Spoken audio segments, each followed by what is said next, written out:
Good morning. This is Noshab, a Khan, attorney at law. Today's editorial.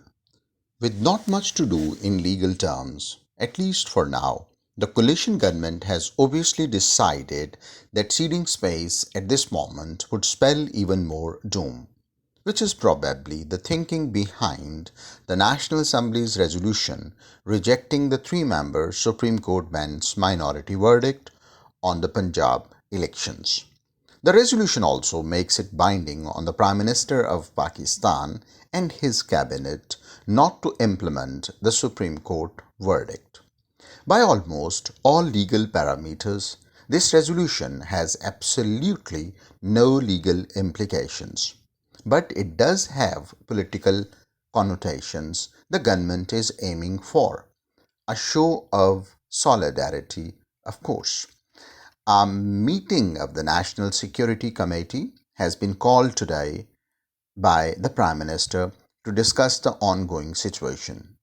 PTI chairman reading of the meeting is that government is trying to create rifts between the armed forces and the PTI, and that if today's NSC meeting delays elections on the pretext of security, it will pit armed forces directly against not just the judiciary but also the nation.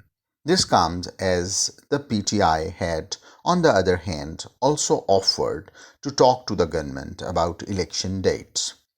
It seems the PTI is also paying heed to the rumor mills that elections will not take place despite court orders if the government does not release funds and the military refuses to provide security for elections.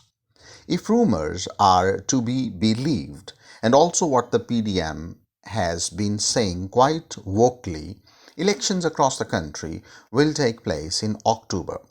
But some political observers say that nothing can be ruled out, and if these matters are not resolved amicably and soon, things might get to a point of no return, with either emergency being declared in the country or a longer caretaker setup in place or even a direct martial law.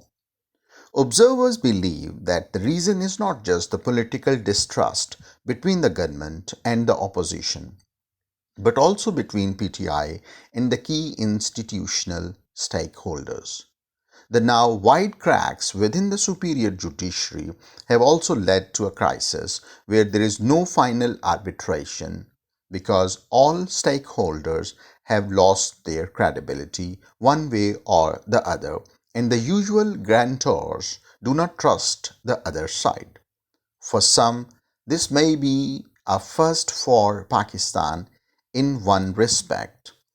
Two of the country's most powerful institutions seemingly not on one page. In all this, the ultimate loss is that of a country that has already been through trauma upon trauma over the past few years, all of it culminating now in a chaotic economic situation and even more chaotic societal breakdown. Under normal circumstances, elections would have led to stability, both financial and political.